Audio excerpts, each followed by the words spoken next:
Beleza, pessoal? Tudo bem com vocês, então, né? Então, nessa aula, nós vamos dar continuidade aos vídeos que estão aí no campus virtual, e a gente vai continuar agora falando o capítulo 5 e o capítulo 6. Até agora nós vimos até os capítulos 1 até o 4, e nessa aula aqui a gente vai estar explicando o capítulo 5 e o capítulo 6.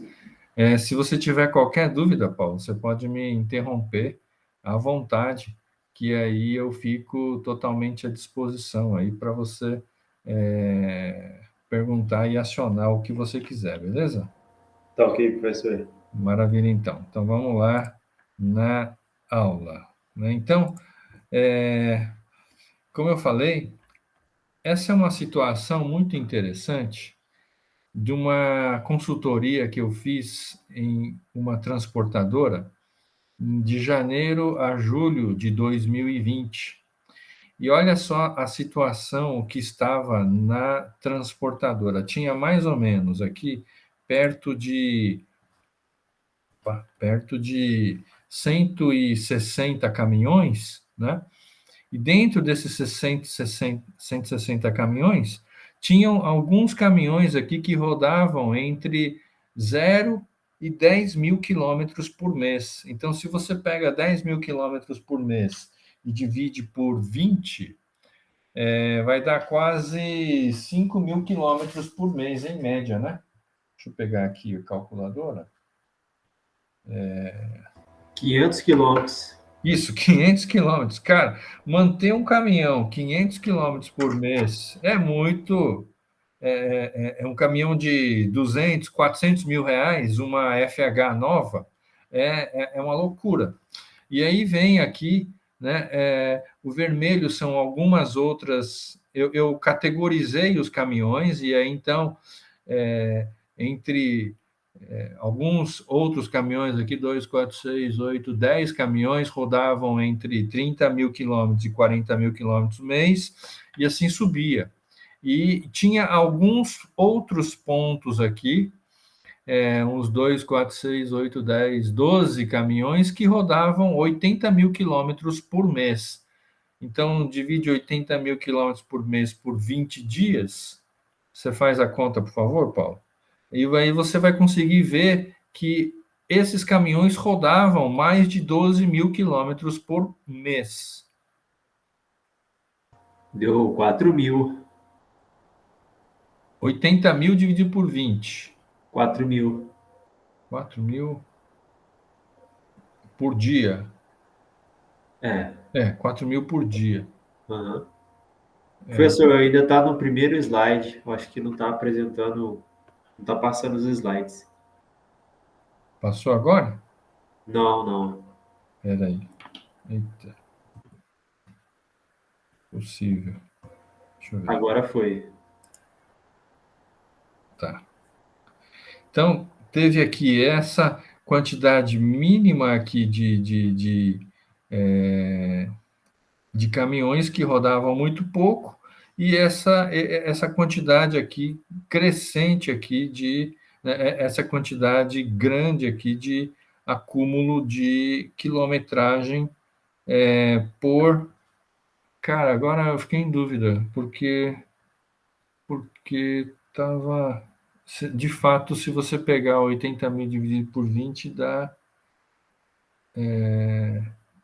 4 mil. 4 mil. Eu não estou... 4 mil. Cara, agora eu fiquei em dúvida aqui que eu fiz. Eu vou verificar, né? Mas, enfim, eu vou pegar... Só um minutinho. Eu vou pegar o outro... Vou pegar aqui. Deixa eu ver aqui.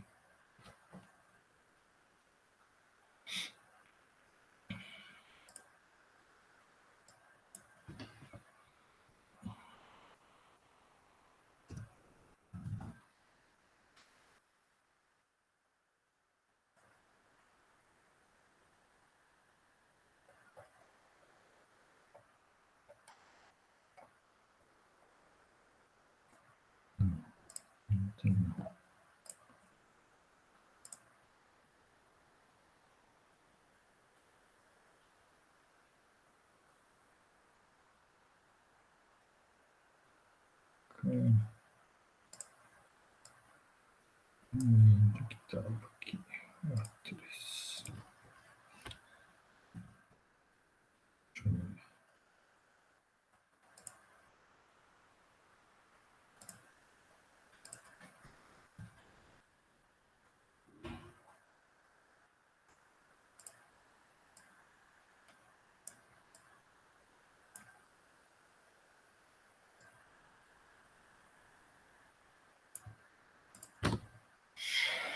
Aqui. Então, desdobrando essa análise aqui, você está conseguindo ver essa análise aqui? Eu desdobrei, né? Então, ficou desse jeito. Está conseguindo ver? Então, 24 caminhões foram descartados porque estavam entre 0 e 29 mil quilômetros. 10 caminhões de 4 mil a 5 mil quilômetros por mês, né? Ou seja, 31 mil a 41 mil quilômetros de acumulado por mês. 10 caminhões de 6 mil a 6.900, ou seja, 42 mil acumulado até 48 mil acumulado. Essa é a média, 6 mil a 6.900 quilômetros por mês. E aí, então, a gente queria fazer com que essa média aqui, ó, de 6 mil, não, na verdade, estaria nessa média aqui de 8,24 caminhões aqui, estavam entre 8.371 quilômetros a 9.658 quilômetros mês, 58 mil acumulado a 67 mil acumulado mês, que era a média. Então, a média dos caminhões, a média dos caminhões era essa daqui, ó, de 8 mil a 9 mil. Então, queria-se atingir a essa meta aqui, subir essas 3 categorias aqui, essas 4 categorias de caminhões, de 6.038 até 9.000, até 8.371 para cima aqui, para ficar 9 mil quilômetros mês de quilômetro rodado. Você está conseguindo enxergar essa figura aqui? Sim, está um pouco pequeno, mas dá para enxergar. Ah, tá. Está pequeno? Um pouco. Tá, beleza. E aí, então, tinham 13 caminhões que rodavam de 11 mil a 12 mil quilômetros, e tinha um caminhão só aqui, isolado, que rodava 14 mil quilômetros por mês, em média, que deu 104 e 200 mil quilômetros. Agora, eu não estou lembrado aqui como foi que eu dividi essa metragem aqui, quantos dias que eu dividi essa metragem. Então, eu não estou lembrado exatamente, mas foi esses dados que fui levantados, né? E aí, então, mudou o slide? Não, aqui ainda não mudou, não. Tá Não? no slide 3 ainda. Cara, Agora mudou. eu vou ter que fazer isso aqui, então. Bom, então, a pergunta é o seguinte: como é que eu faço para aumentar os quilômetros rodados do caminhão de 9 mil quilômetros por mês, em média, para 12 mil quilômetros por mês, em média? Então, a resposta é: eu preciso de ter conhecimento. Esses conhecimentos podem ser conhecimentos externos, quando eu não tenho conhecimento acumulado dentro da firma, né? Por exemplo, então eu preciso fazer uma consultoria, contratar um técnico, um professor, ler um livro ou visita as outras empresas, assistir a congressos, etc., que são recursos externos, mas também eu também posso acessar os recursos internos, que são, na verdade, a prática da análise e síntese da informação. Foi essas informações que eu fui levantando. Nesse caso, eles não sabiam como aplicar, ou eles tinham. Na verdade, eles não sabiam como aplicar o PDCA, então eles contrataram uma consultoria, né, em que a gente foi lá e nós ajudamos a fazer os levantamentos de dados, né, e depois a gente fez esse processo aqui de análise e síntese da informação, que eu vou explicar agora.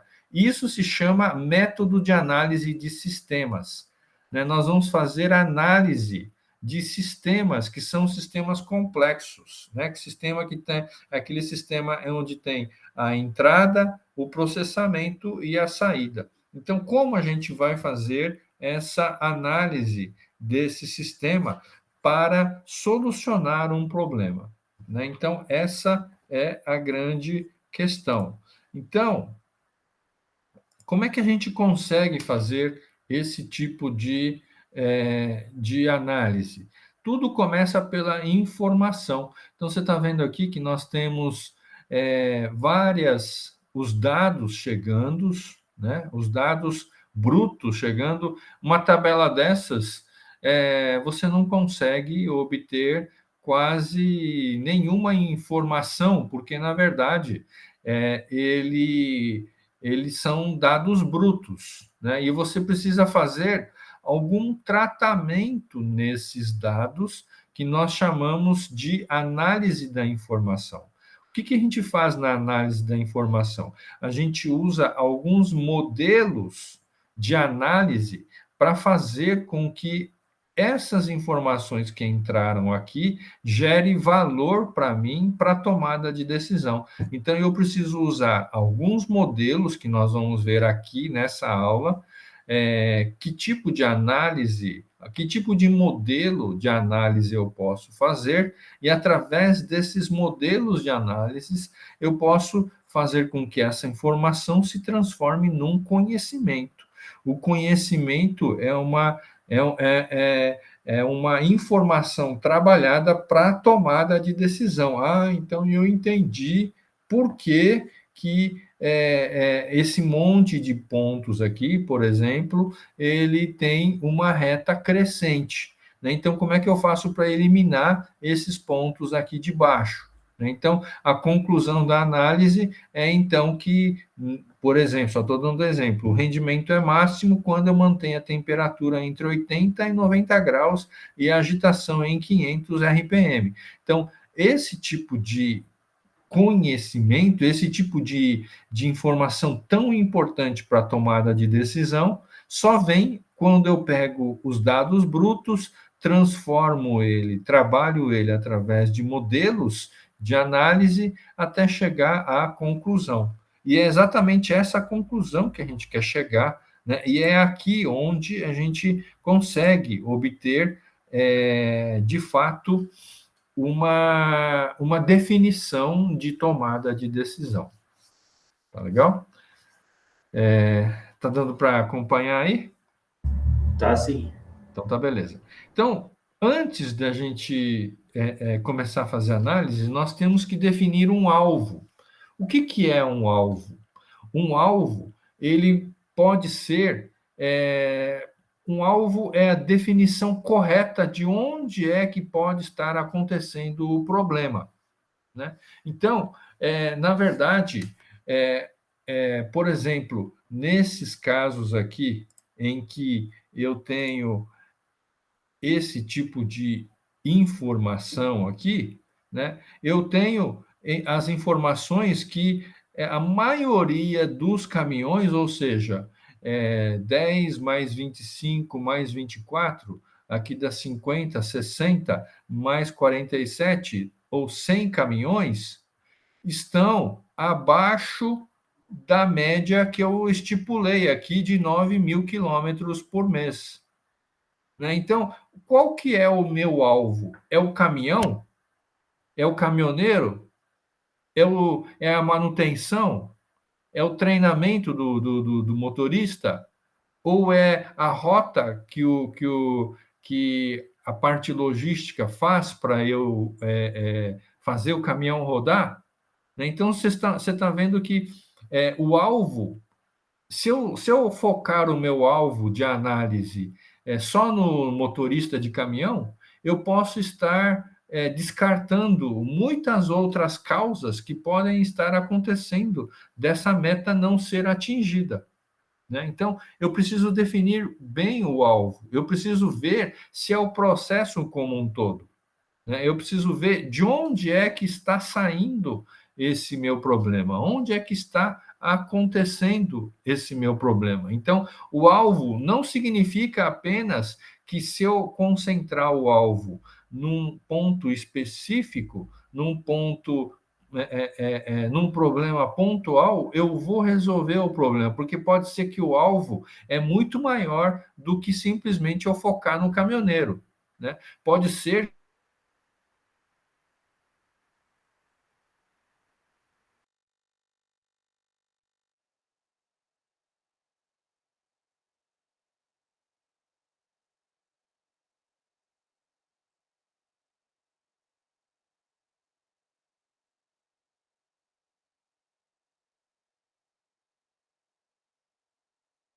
colocar o caminhão lá no meio da pista, ao invés de fazer a manutenção dentro da garagem antes do caminhão sair, que é muito mais barato, eu fico demorando dias e dias para trocar um caminhão, para trocar um pneu de um caminhão. Ou seja, pode ser também que nem estoque de caminhão eu tenho, e eu tenho que ficar pegando o estoque, aguardando os pneus chegarem para eu fazer a manutenção desses pneus. Então, foram essas as informações que começaram a surgir no meio dessas análises, no meio desse levantamento.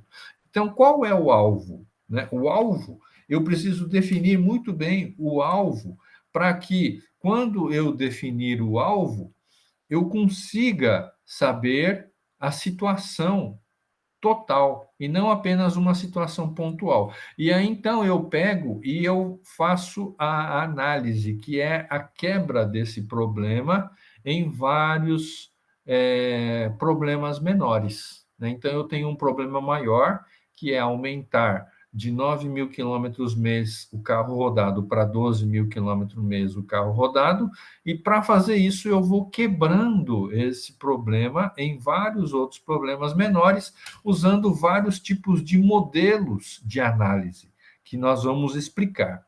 E depois que a gente faz essa análise do modelo, a gente, de novo, né, o observador, o analista, ele pega todas essas informações e faz a síntese. O que é a síntese? A análise é o desmembramento do problema, e a síntese é o ajuntamento dos resultados dos conhecimentos obtidos através dessas análises, que eu transformo os dados em informações e em conhecimento útil para a tomada de decisão. Beleza? Então, é assim que funciona essa parte, né, da análise de sistemas, que eu vou estar analisando os sistemas. Então, como é que eu posso analisar esses sistemas? São 7 ferramentas que eu gero conhecimento através dessas ferramentas, que eu consigo analisar os dados, que eu vou estar explicando para você, tá? Para vocês. Então, o primeiro é o fluxo de processos, eu vou estar explicando o que é um fluxo de processos, diagrama de Ishikawa, que é essa espinha de peixe aqui, é muito bacana, histograma, que é essas barrinhas aqui, folha de verificação, que é essa folha aqui, que tem vários itens a serem verificados, diagrama de Pareto, que é esse gráfico aqui, né, que é muito legal, usa-se muito, fala que 20% dos problemas resolvem 80% dos resultados, né? Muito bacana esse diagrama de Pareto. Uma carta de controle, que é essa carta aqui, ó, que eu vou explicar direitinho também, e diagrama de dispersão, que é essa ferramenta aqui. Então, são 7 ferramentas. Não significa que você vai usar todas as ferramentas, mas significa que você tem a opção de fazer a análise através dessas várias ferramentas, de acordo com as informações que você tiver. E aí, de acordo com as informações que você tiver, você consegue utilizar da melhor forma possível essas ferramentas que nós vamos estar explicando a partir de agora, tá? Então, o que é um fluxograma? Um fluxograma, eu acho que você deve saber mais do que eu, né, Paulo? Porque você faz engenharia, você sabe muito mais do que eu. É o diagrama que expressa o processo ou fluxo de trabalho de forma sequencial, gráfica, simples e objetiva e direta, né? Então, essa representação é feita a partir de figuras geométricas, não precisa ser apenas quadrado, mas tem as formas geométricas de ação, as formas geométricas também de tomada de decisão, de questionamento, em que você vai montando o fluxograma. Eu acho que você deve ter montado o fluxograma, será que não, Paulo? Já sim. Maravilha. São processos, né? Isso. Então, são os processos, né? O objetivo é estabelecer uma gestão à vista de forma a facilitar o entendimento das etapas que compõem um processo. Então, por exemplo, o processo, né, de receber a nota fiscal e pagar a nota fiscal. Então, você recebe a nota fiscal, você valida para ver se aquela nota fiscal tem validade ou não, você checa para ver se está batendo de fato mesmo aquela nota fiscal, você lança a nota fiscal no sistema e uma vez lançado no sistema, você paga a nota fiscal. E aí, com isso, você consegue saber o saldo que você tinha antes na sua empresa, antes de você pagar essa nota fiscal e depois que pagou a nota fiscal. Então, esse é um processo simples, né? Então, existem também outros processos mais elaborados. Mudou para você? Agora deve ter mudado. Então, deixa eu fazer. Agora mudou. Beleza, então. Então, aqui, né, é outro tipo de processo um pouco... simples, mas aqui você tem uma verificação no meio do caminho, né? Então, o início, você recebe a solicitação, o funcionário verifica a documentação, analista avalia a solicitação, o empréstimo foi aprovado ou não foi aprovado. Se foi aprovado, ele gera a documentação, libera empréstimo e fim. Se não foi aprovado, o superintendente avalia a recomendação para ver se dá para fazer o empréstimo ou não, e se a exceção for aprovada, então gera documentação, libera empréstimo, enfim. Se não foi aprovada, a analista comunica ao cliente e aí o cliente fica sem ter o empréstimo mesmo apresentando os documentos, ou então ele manda voltar com as documentações necessárias para gerar um empréstimo. É um fluxograma, né? Isso aqui é bem simples, então as pessoas intuitivamente sabem, mas vocês da área de engenharia, vocês devem saber muito mais do que eu da parte da administração.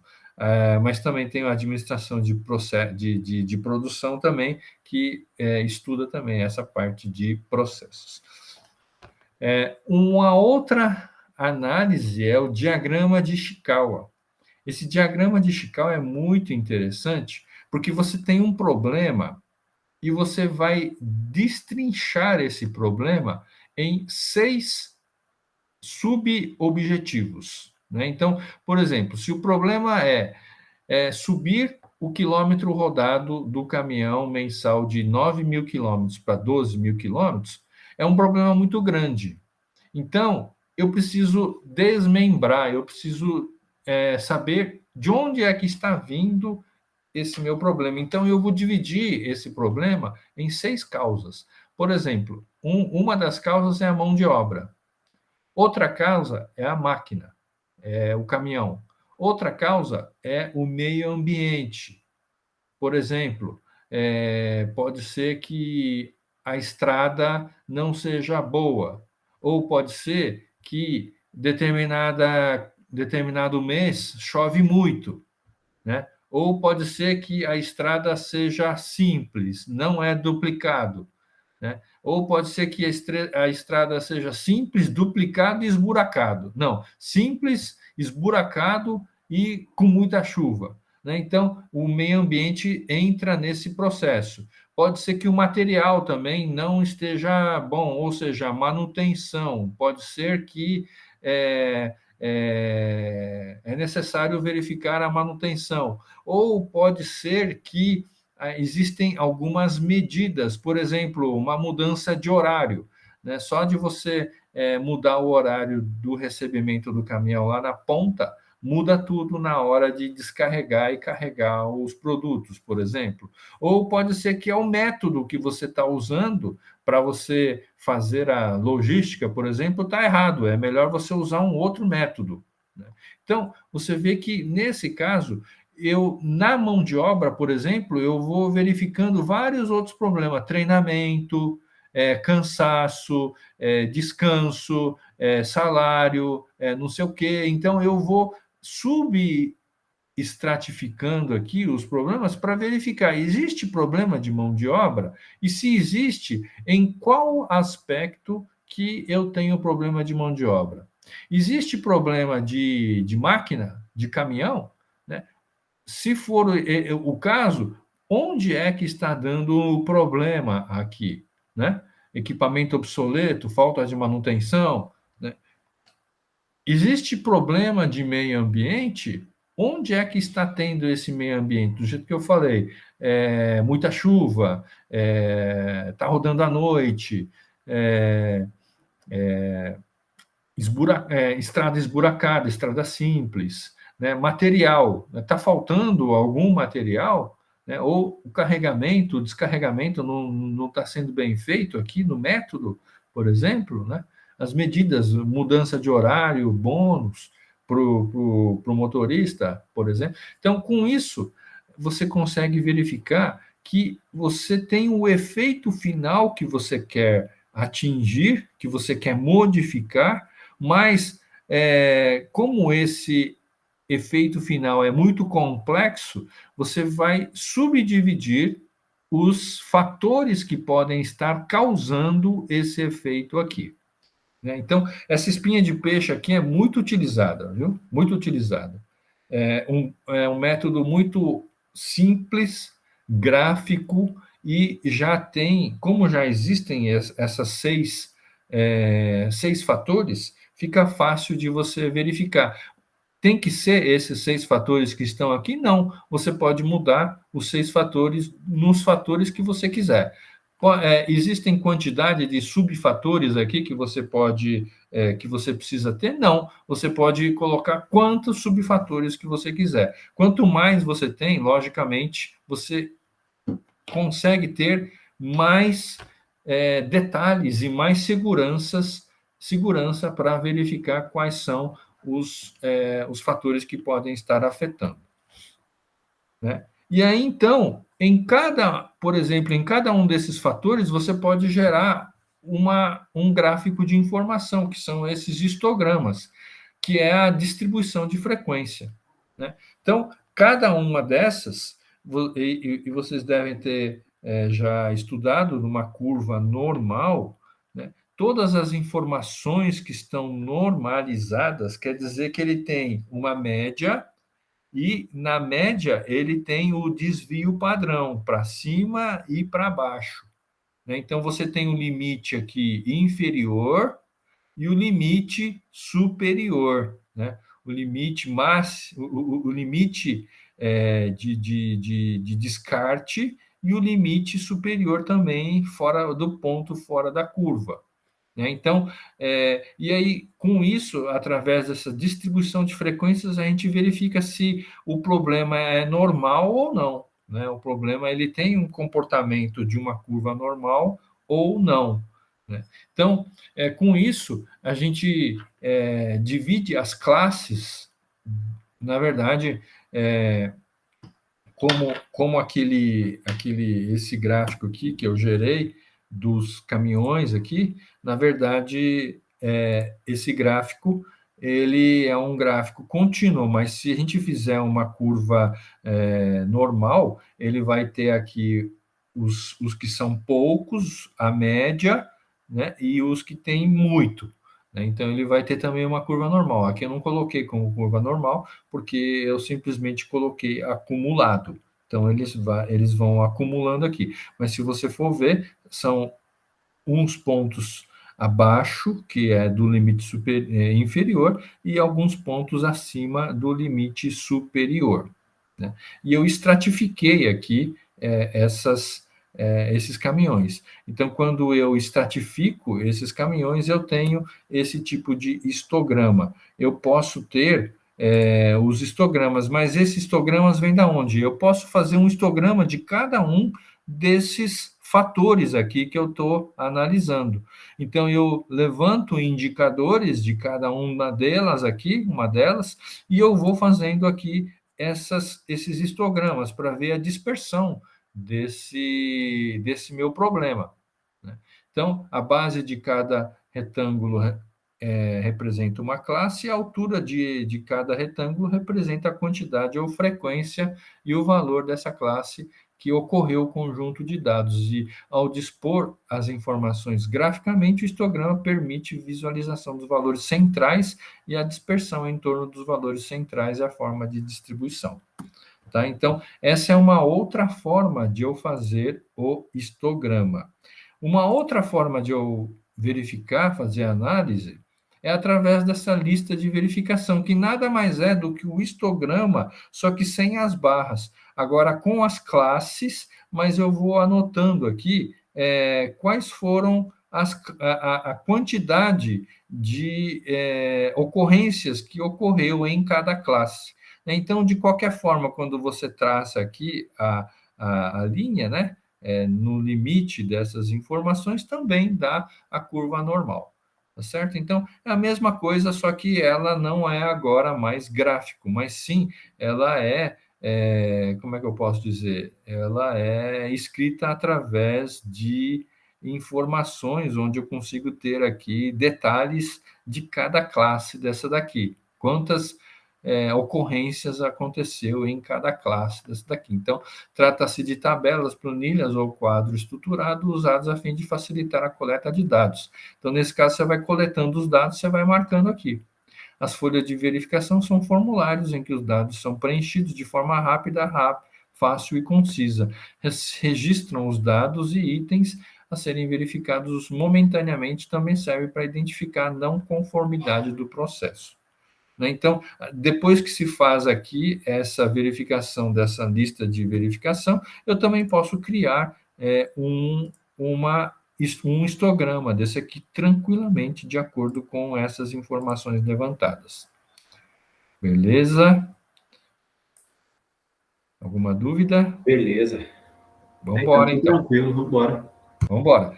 Então, existe uma outra ferramenta chamada gráfico de Pareto. O que é essa gráfico de Pareto? Isso aqui é muito legal, cara. Vale a pena a gente sempre fazer esse gráfico de Pareto. O que significa esse gráfico de Pareto? Significa que 20% dos fatores geram 80% do impacto. E 80% dos fatores geram 20% do impacto. O que isso quer dizer? Quer dizer que se a gente ficar tentando descobrir todos os problemas, não vai dar certo, porque esses problemas são muitos. Então, a gente precisa focar nos problemas que mais geram impacto no meu resultado. E, geralmente, o 20% dos fatores geram 80% do impacto. Né? Eu vou dar um exemplo aqui. Por exemplo, na hora de se verificar o custo de uma produção de suíno, por exemplo, né, de carne de porco, ou então carne de frango, a gente sabe que só a soja e o milho, só esses dois componentes da ração, gera 80% dos custos. Então, para que eu vou ficar levando em conta se o magnésio dentro da minha ração está com um problema ou não. É importante, mas esse impacto do magnésio é 20% do impacto. Não tem nada a ver com os 80% que é milho e soja. Então, eu preciso ver um jeito de economizar na compra de milho e soja, que aí eu vou ter um impacto enorme dentro dos meus custos de produção. Então, a gente precisa saber quais são os 20% quais são os fatores que eu preciso priorizar primeiro para gerar essa quantidade enorme de impacto que eu estou precisando. Né? E aí existe uma ferramenta no Excel que te dá esse gráfico. Olha só. Então, nesse caso aqui, né, você tem a quantidade acumulada e os impactos que eles vão e os eventos, né, os impactos que eles vão causando. Então, por exemplo, aqui a estufa com alta variação de temperatura, né, ele tem 38% dos fatores que geram essa variação de temperatura, mas olha só o impacto que ele tem no resultado final. Né? Então, ao invés de você focar aqui nesse 5% aqui, porque dá quase 4%, 95,92% até 100%, ou seja, só muda 4%, você trata os 38% aqui do problema e você tem aqui um tantão de resultado que pode ser melhorado. E aí vem toda aquela questão lá que a gente falou nas aulas anteriores. Qual que é o benchmark? Onde eu estou em relação ao benchmark? Qual é a meta que eu vou fixar em termos de onde eu estou agora até o benchmark que eu quero chegar? Né? Qual é a meta? Então, aí com isso eu vou usando esse diagrama de Pareto e eu vou começando agora a priorizar as minhas ações e essas minhas ações priorizadas vão gerar as metas que eu quero atingir. Né? Então, é uma forma aí de a gente fazer uma análise. Esse gráfico de Pareto realmente funciona, viu? Funciona mesmo. Né? E a carta de controle é um gráfico onde eu tenho o limite de controle superior e o limite inferior de controle. E eu tenho também a média. E com isso, eu consigo corrigir eventuais processos que podem estar acima ou abaixo dessa minha carta de controle. Né? Então, por exemplo, quando eu tenho aqui uma média e meu limite superior de controle, o limite inferior de controle e os meus dados estão dentro dessa média e dentro desse limite, significa que o meu processo está andando certinho, está andando do jeito que eu imaginei que eu estipulei. Mas quando ele vem com algumas informações aqui que eu já expliquei nas aulas anteriores, que são os problemas os problemas, eu tenho o nome lá, né? Os problemas anormais, então eu preciso tratar esses problemas. Por que está acontecendo isso? E aí eu preciso verificar quais são as causas desse problema aqui. E aí, descobrindo quais são essas causas, eu volto para a média, né? Ou então eu quero aumentar essa média, então, de novo, eu vou fazer a espinha de peixe, eu vou levantar o diagrama, o histograma, e eu vou verificar qual é o problema, onde é que o problema está dentro dessa carta de controle. Tá? No começo, funciona da seguinte maneira: você vai fazendo essa carta de controle e você não sabe a média, não sabe nem o desvio padrão, não sabe nem limite superior, inferior, nem nada. Você só vai plotando. Depois, quando você plotar, você fala assim, caraca, está muito mal. E aí, através disso, através da primeira plotagem dessa carta de controle, você vai começar agora a verificar quais são as causas que podem estar acontecendo nessa carta de controle. E, finalmente, a diagrama de dispersão é quando você tem aqui o x e y, né? E você tem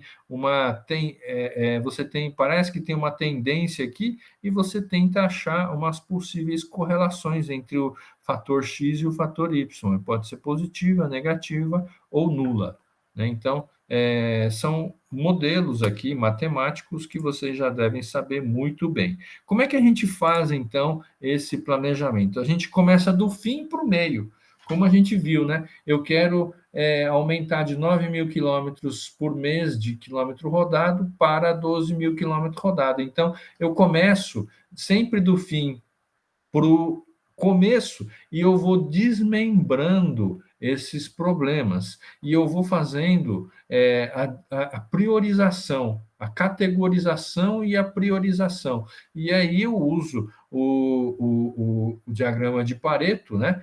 Sempre vendo que 20% dos fatores vão dar 80% nos resultados. E eu sempre vou verificando isso. Será que eu estou fazendo certo? Será que e faz levantamento de dados de novo, faz a medição de um indicador e aquele indicador vai me dizendo se está melhorando ou não essa minha análise. E essa interação, né, vai melhorando o processo de comunicação, de tal forma que o conhecimento vai se tornando visível para a empresa e a empresa vai melhorando a sua forma de fazer a gestão dos seus problemas. É assim que funciona. Então, o processo de planejamento, eu tenho a análise funcional, ou seja, qual que é a função, qual que é o problema, né? O alvo, a meta, né? É a função. Eu quero subir de 9 mil quilômetros por mês rodado para 12 mil.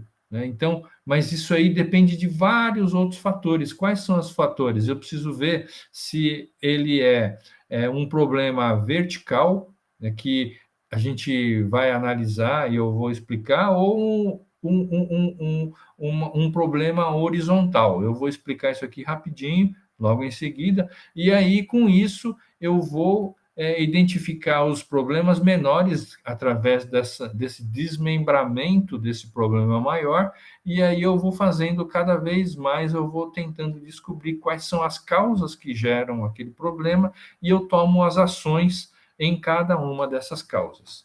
Então, esse é o modelo de planejamento, né, básico que eu uso para fazer a análise. Beleza? Então, voltando de novo a esse gráfico aqui, como é que eu faço, então, para subir, né, esses pontos aqui para 80 mil quilômetros por mês acumulado, né? Ou seja, como é que eu faço para pegar aqui, para fazer com que todas essas categorias aqui de quilômetro rodado por caminhão chegue até a meta estipulada, né? Então, esse é o desafio. Então, e aí, então, no capítulo 6, eu começo a ver como é que eu vou conduzir a análise. Primeiro, eu pego o problema maior, ou seja, o problema principal, o problema estratégico da empresa. No nosso caso, está sendo o seguinte: subir o quilômetro rodado mensal de 9 mil quilômetros por mês para 12 mil quilômetros por mês. Se você pegar 9 mil quilômetros por mês, dividido por 20 dias, dá quantos quilômetros por dia? Deixa eu verificar aqui, só um minuto. Ou então, cara, não é possível que eu estou errando nisso. Eu acho que eu estou errando numa medida. Mas, enfim, problema maior significa o problema da organização. E aí eu vou analisar as estruturas e o fluxo do processo, que eu vou explicar agora, logo em seguida, como é que funciona. Tá? Então, eu vou ter um problema maior e eu vou fazer a lacuna, a meta. Qual é a lacuna que eu quero preencher e qual é a meta que eu quero atingir? né? E aí eu faço estratificação, ou seja, eu vou dividindo esse problema maior nos problemas menores, e eu vou priorizando esses problemas menores, e eu vou verificando como é que eu vou estratificar cada um desses problemas. E aí, quando eu tenho esses problemas menores já estratificados, eu pego cada uma delas e eu gero um indicador, né, e a meta também para esse indicador pequeno, e eu vou fazendo as pistas para descobrir a causa da fase seguinte. E assim eu vou fazendo, eu vou desmembrando um problema maior em problemas menores. Tá? É assim que funciona. Eu vou dar um exemplo aqui desse exemplo que nós estamos fazendo. Então, a análise funcional, que eu estou colocando aqui, ó, análise funcional, né, do problema maior, nesse caso aqui, seria o seguinte: eu tenho o problema, o principal objetivo é conhecer melhor o problema e saber o tamanho da lacuna, para que se tenha condições de estabelecer metas desafiantes mais atingíveis. Por exemplo, subir o uso de caminhões de 9.000 quilômetros por mês para 12.000 quilômetros por mês. O que fazer para isso? Então, o atual é 9 e o que eu quero atingir é 12.000 quilômetros por mês. Existe uma lacuna aqui de 3.000 quilômetros por mês por caminhão, hein? Por caminhão. Então, imagina se você ganhar aqui, né? Se você ganhar por quilômetro rodado, vai dar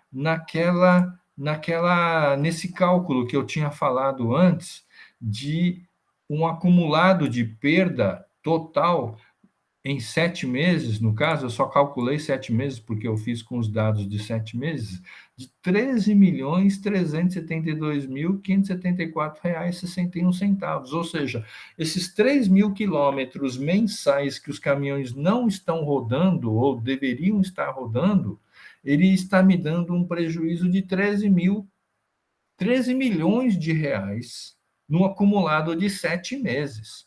Ou seja, está me dando quase 2 milhões de prejuízo por mês, se eu levar em conta a frota total dos caminhões que não estão rodando 12.000 quilômetros por mês dentro da minha frota. Olha só que situação que eu tenho. 2 milhões de reais é muito dinheiro.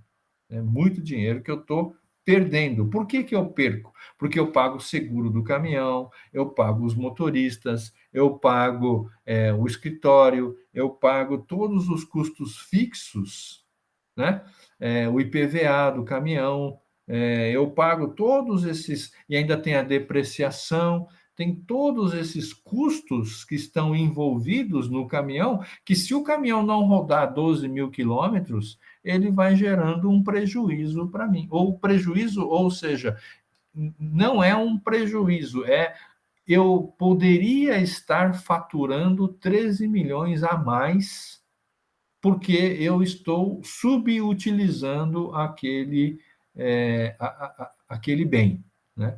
É a mesma coisa que se você tivesse uma casa para alugar e essa casa ficasse 7 meses sem alugar durante um ano e você só pudesse alugar durante 5 meses. Você fala, caramba, eu estou pagando IPTU, estou pagando água, estou pagando luz, estou pagando a imobiliária e aquela casa está parada. Por que está parada? Eu tenho que subir de 12 meses por ano, pelo menos 11 meses por ano ele precisa estar alugando, porque se ele não estiver alugando, ele vai gerar prejuízo para mim, ou não vai gerar o dinheiro que eu esperava que ele gerasse para mim. Né? Então, é isso que a gente vai estar vendo. E aí, quando eu coloco naquelas várias ferramentas, olha só, quando eu coloco em histograma, eu consigo verificar que essas quantidades aqui de caminhões estão rodando abaixo de 5.000, mais ou menos 6.000 quilômetros mês. E dali para cima, né, todos os outros caminhões, e a média está sendo de 9.000. Por que que ocorrem essas variações? Vocês estão vendo que com o histograma eu consigo ver direitinho a quantidade de quilômetros rodados e a quantidade de caminhões que estão rodando em cada uma dessas categorias que eu dividi, né? Vocês estão vendo? Então, é uma forma de eu fazer o histograma. E aí, quando então eu divido aqui o gráfico de controle, né, eu consigo verificar aqui que nós temos a média de 9.000, algumas estão acima, tá ok, e algumas estão abaixo do limite inferior. Então, eu comparo com o benchmark e eu conheço qual que é o histórico do problema. Por que que acontece essas variações aqui abaixo do limite inferior de controle? Né? Como é que você calcula? Através da média mais 3 desvio padrão dividido por não sei o que é esse D2 e raiz de N, que é os números que eu obtive. Eu não sei o que é esse D2 aqui, vocês me desculpem, eu vou ter que verificar, mas é a forma de você calcular o limite superior e o limite inferior de controle. Tá? E aí vai verificar a relação de custo-benefício. Quanto estamos perdendo não rodando os 12.000 quilômetros por mês no caminhão. Deixa eu só fazer uma pausinha aqui e mostrar para vocês um caminhão FH. FH, caminhão FH 540. É um Volvo. Aqui. Esse caminhão aqui, eu entrei dentro, é sensacional. Eu não sei se você está aí ainda, Paulo. Não está aparecendo a tela do caminhão, não, professor. Ah, Ainda não está está? slide. É. Peraí que eu vou... Caramba. Deixa eu ver.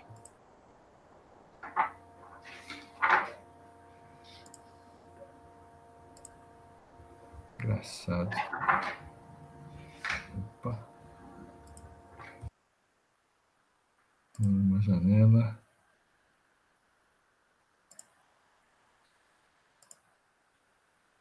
Deixa eu ver.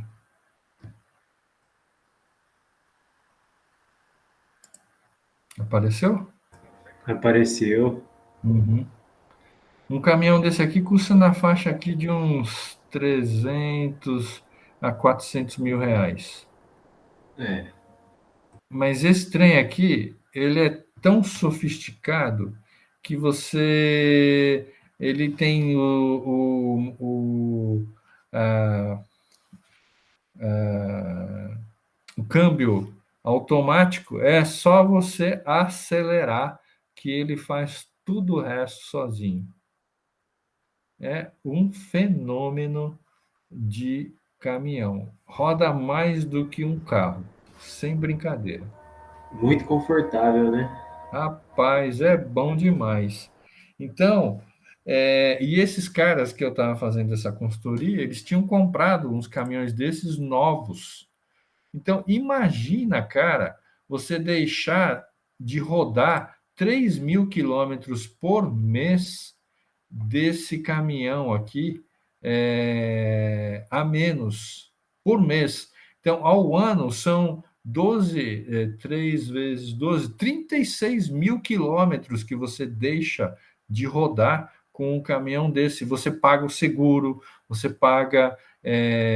O seguro, na verdade, é o plano de manutenção da própria Volvo.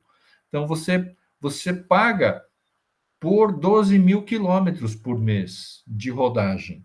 Então, se você não está rodando 12.000 quilômetros por mês, um valor de seguro que você está pagando, de manutenção que você está pagando, você está subutilizando o valor de pagamento que você está pagando para a Volvo de você fazer a manutenção num caminhão desses. Por isso que eles definiram como 12.000 quilômetros por mês. Eles pagam por 12.000, mas rodam 9.000. Ou seja, os 3.000 que eles não rodam, eles continuam pagando, mas estão perdendo esse dinheiro. Deu para entender a lógica do negócio?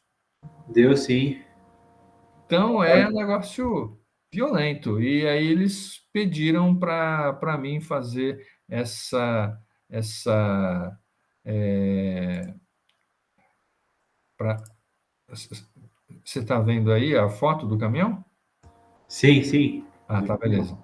Então, eles pediram para eu fazer o, essa consultoria para verificar onde é que eles estavam, onde eles estavam perdendo o dinheiro. Então, vamos seguindo aqui, só para fazer essa pausa aqui, simples, né? Então, novamente, está aparecendo o diagrama de Ishikawa? Tá, sim. Beleza.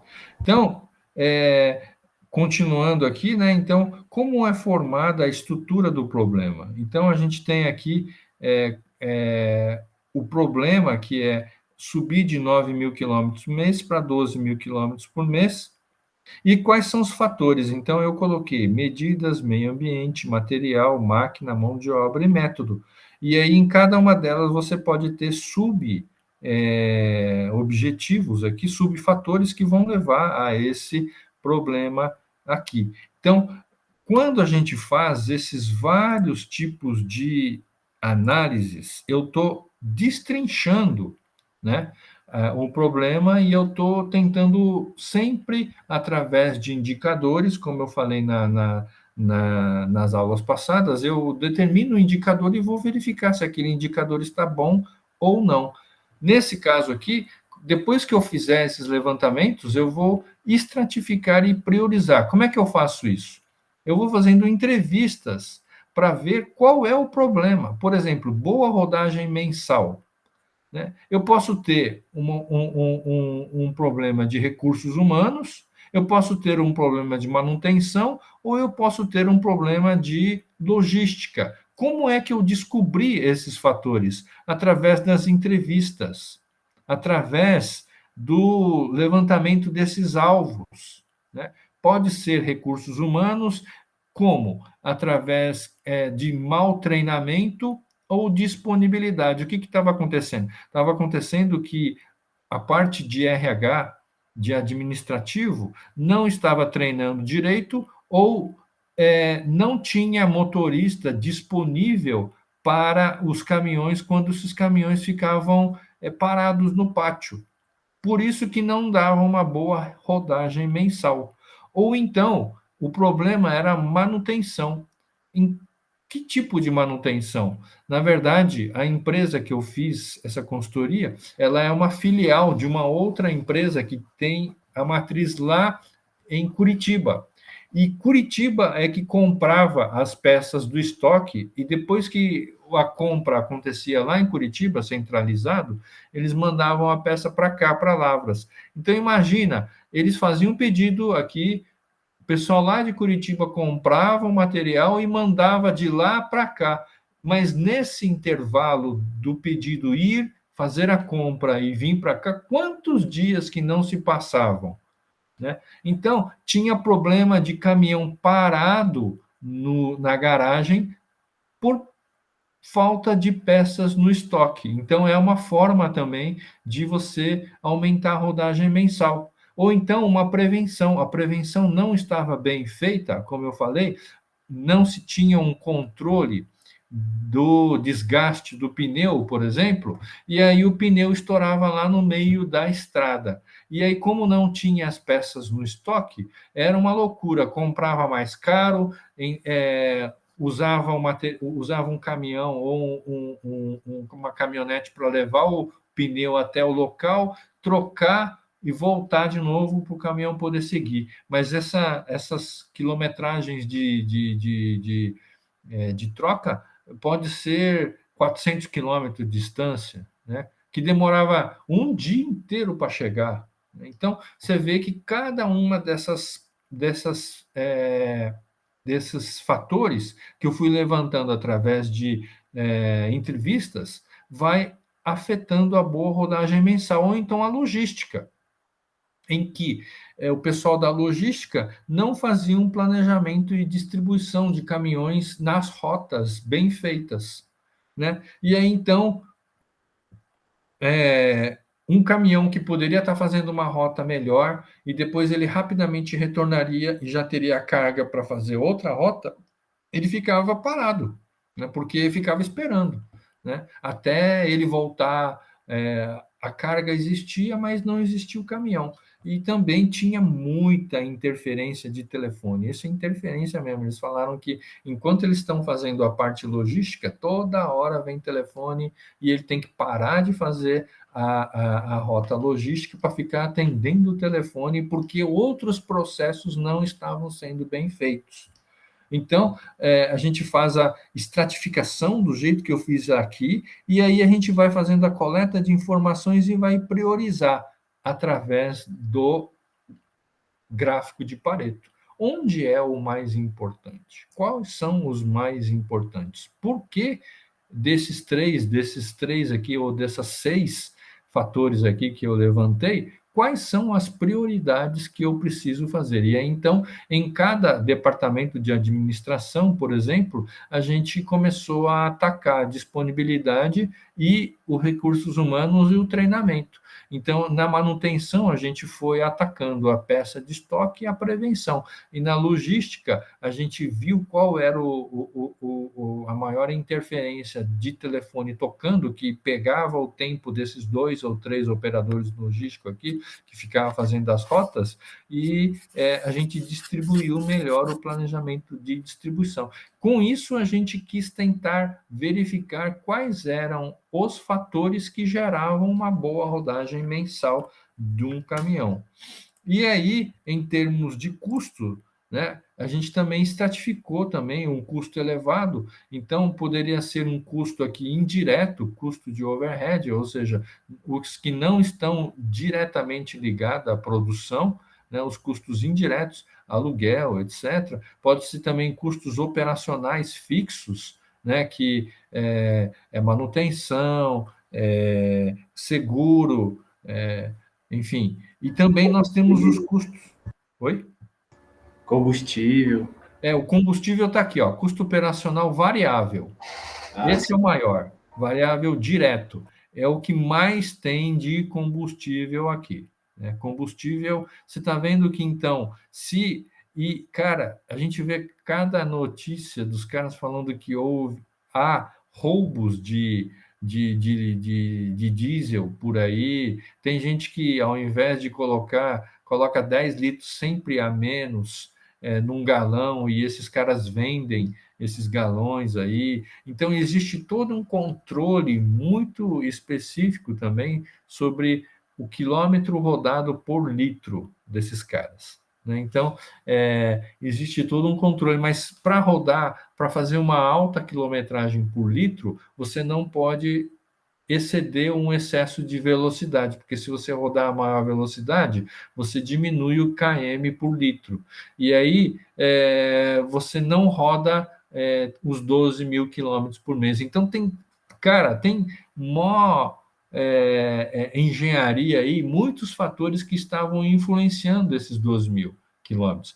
Por exemplo, tinha um problema também que essa disponibilidade aqui de motoristas, como eles não estavam tendo reposição de motorista à altura, né, bons motoristas sendo treinados, então sempre faltava motorista. E aí eu falei, cara, por que vocês não deixam 1 ou 2 motoristas sempre como coringa?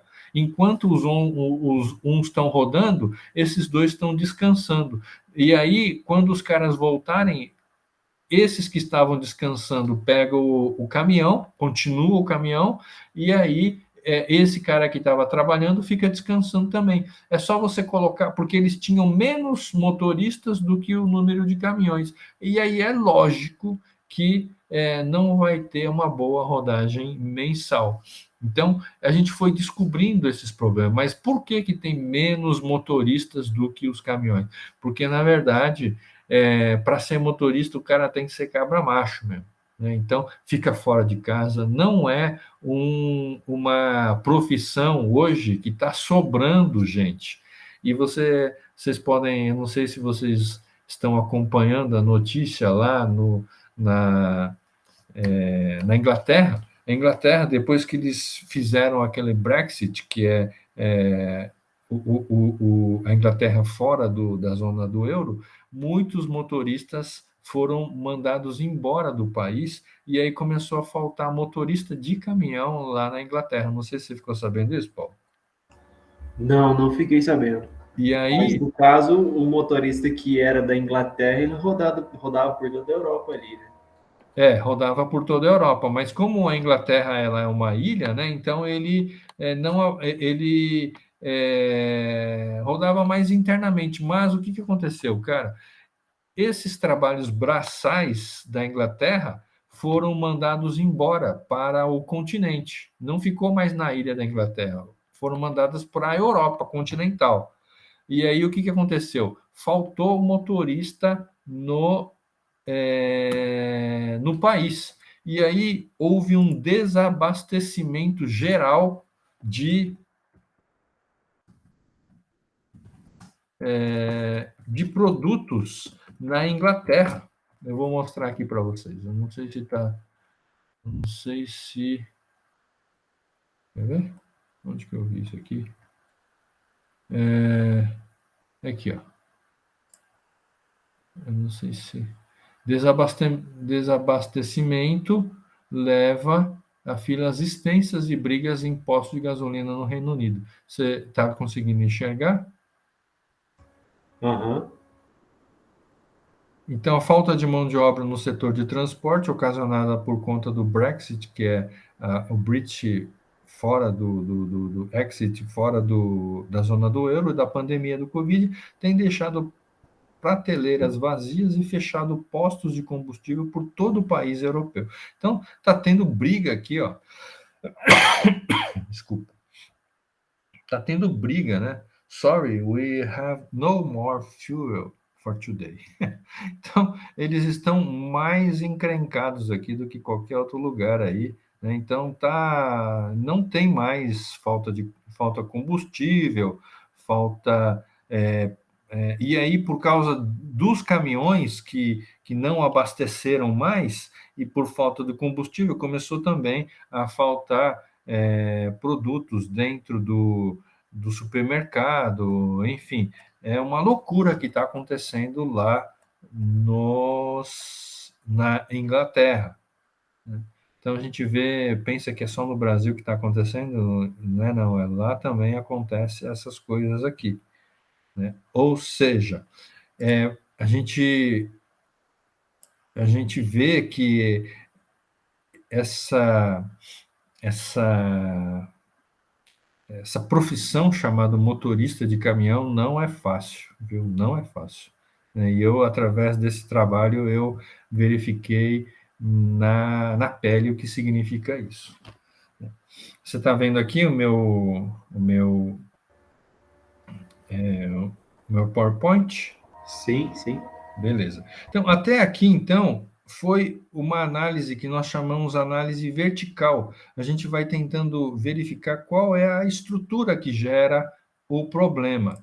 Só que também existe uma outra forma de a gente fazer a análise, que é a análise horizontal, que são a análise do fluxo dos processos, né? Então, por exemplo, aqui o caminhão, né? Ele deveria ser treinado, depois ele tem que ser alocado no caminhão, o caminhão ele tem que ter boa manutenção, tá rodando tal, e depois ele vai para o local de coleta e depois ele vai para o local de entrega. Então, são os indicadores, né, do processo.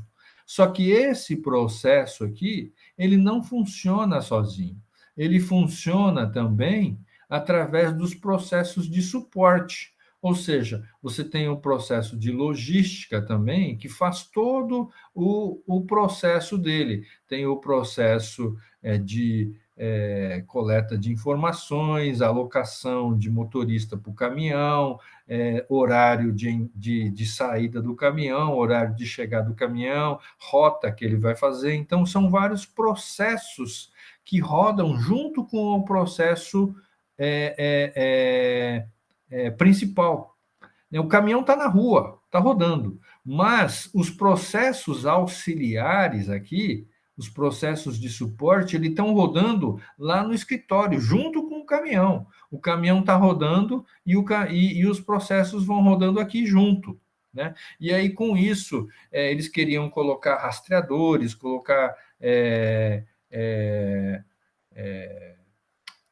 rastrear através de celular para ver onde que ele está e tal. E aí então, tem todos os processos que são de suporte, processos paralelos que vão rodando. Tem um processo também administrativo, o processo de dar entrada na nota fiscal, saída na nota fiscal, treinamento de mão de obra, disponibilidade de mão de obra, RH. Então, tem todos esses relacionamentos entre esses processos. Então, se a gente olhar só para um fluxo aqui, por exemplo, pegar um escama de peixe e verificar, né, somente a estrutura desse processo pequenininho aqui, não vai dar certo, porque eu preciso agora analisar as interrelações horizontais entre os processos.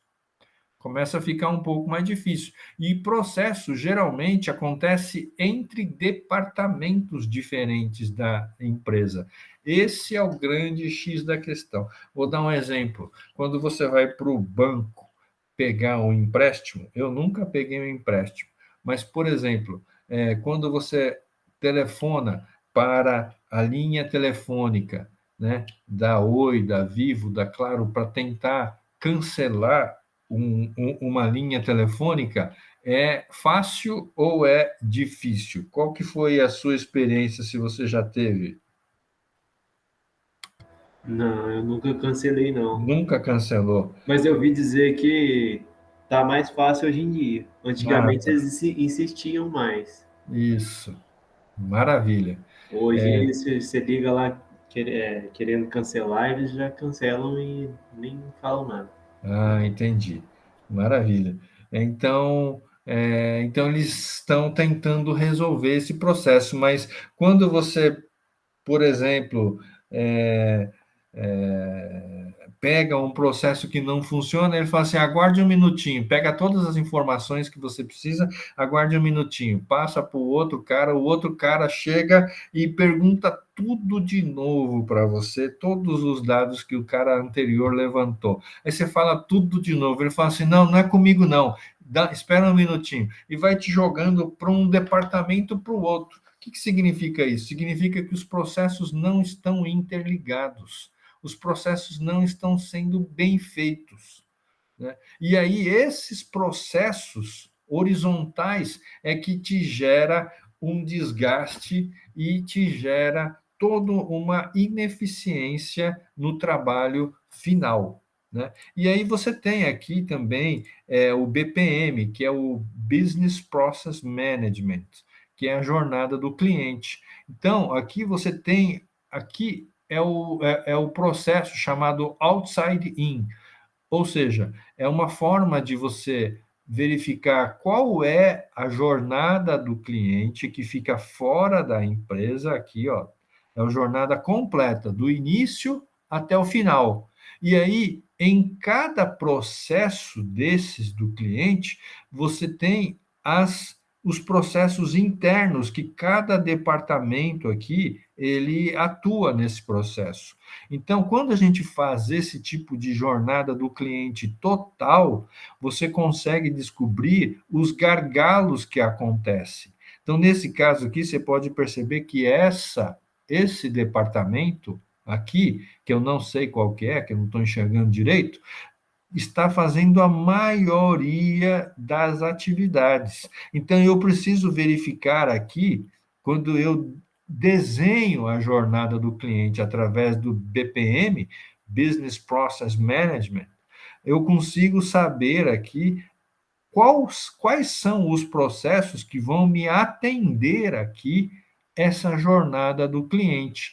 E aí eu consigo fazer com que o meu cliente fique mais satisfeito possível. E nesses casos você pode perceber que alguns processos têm interligação entre os departamentos, né? Então, se esses departamentos aqui não estiverem todos eles preparados para atender bem a minha jornada do cliente, há rompimento de processo e a ineficiência desse processo acontecer, porque simplesmente ficou parado em algumas dessas atividades que deveriam, desses departamentos que deveriam estar fazendo essas atividades, o processo fica parado e você não sabe onde é que está o gargalo.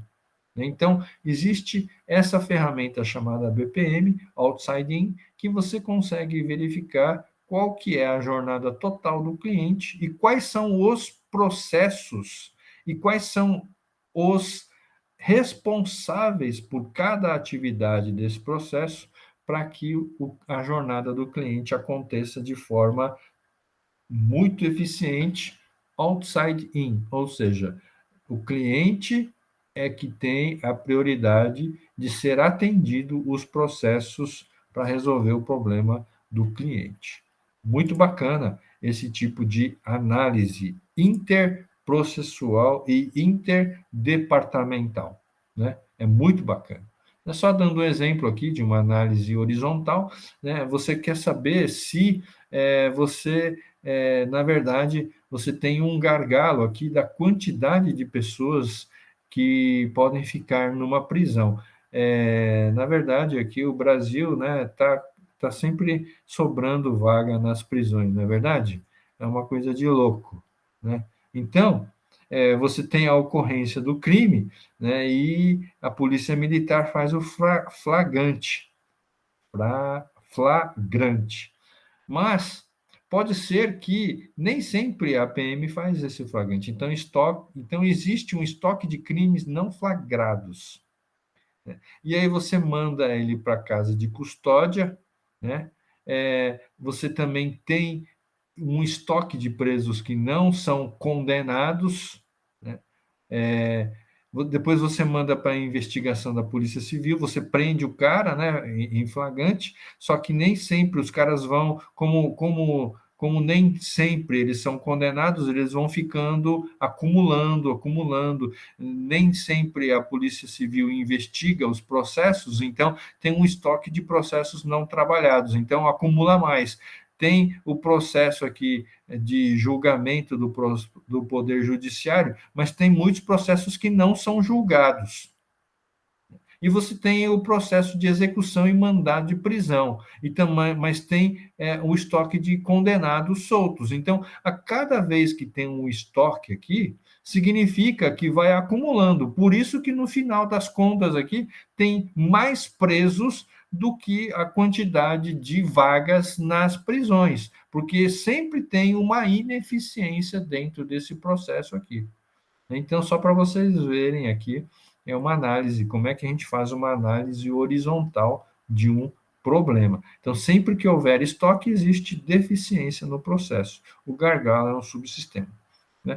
Então, por exemplo, então, né, para a gente fechar o que nós vimos hoje, né, a gente pode fazer aqui, né, através do estabelecimento de metas, através de uma lacuna que a gente já viu na aula passada, a gente vai desmembrando esses problemas através dessas várias ferramentas e modelos de análise que vai analisar cada problema individualmente. Mas depois que eu faço esse tipo de análise vertical, que é a análise estrutural, eu vou ter que fazer também uma análise horizontal. E é exatamente isso que está se falando aqui. Você tem um problema maior, que é o problema estratégico da empresa. Então, você vai analisar a vertical e a horizontal. E você vai desmembrar esse problema maior em problemas menores, que também vai ter análise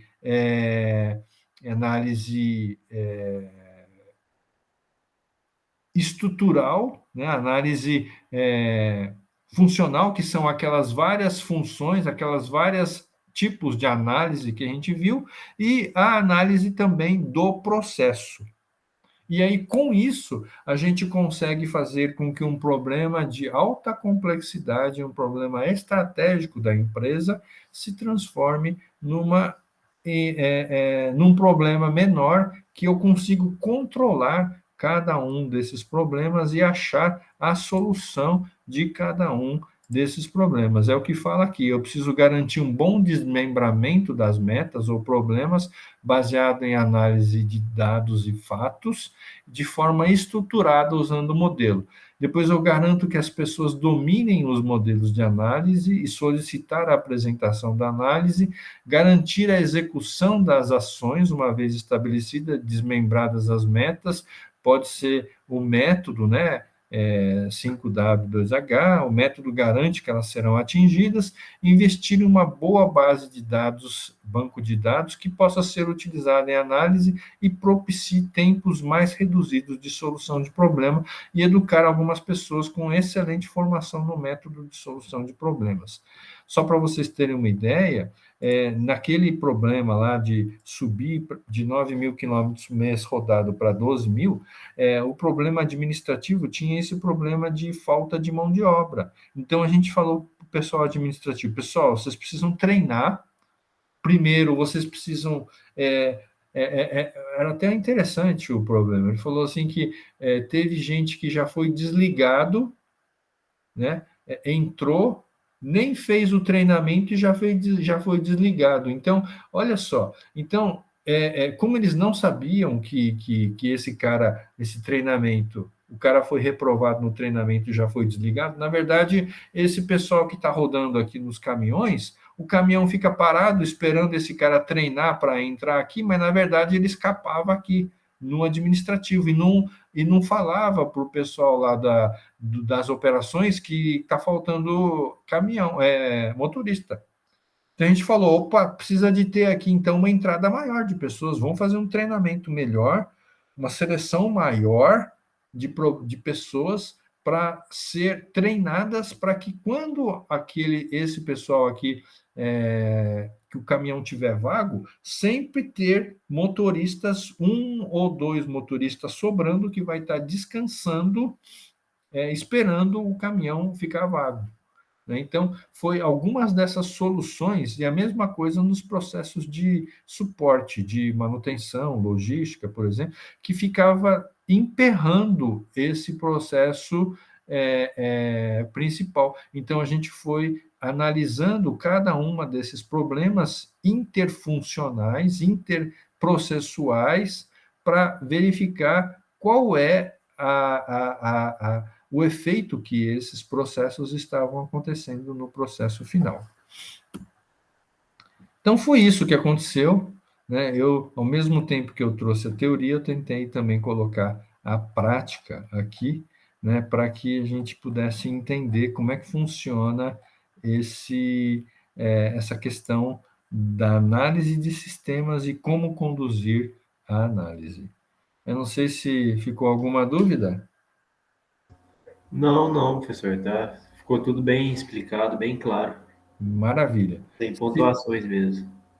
Maravilha, então. Se você tiver qualquer problema, você pode perguntar para mim que eu fico à disposição e também os demais colegas aí, se vocês tiverem qualquer dúvida, eu fico à disposição para tirar a dúvida de vocês, tá bom? Tá, joia. Muito obrigado. Beleza, cara. Bom descanso. Obrigado aí por você ser valente e continuar a ficar até o final aí, viu? Isso aí, essa é a pegada. Essa hora da noite, sexta-feira, a gente aqui. Caramba! Muito Nós obrigado, somos. professor. Obrigadão mesmo. Falou, cara. Nós somos Falou, até mais. os valentes aí. Até mais Até mais. então. Tchau, tchau.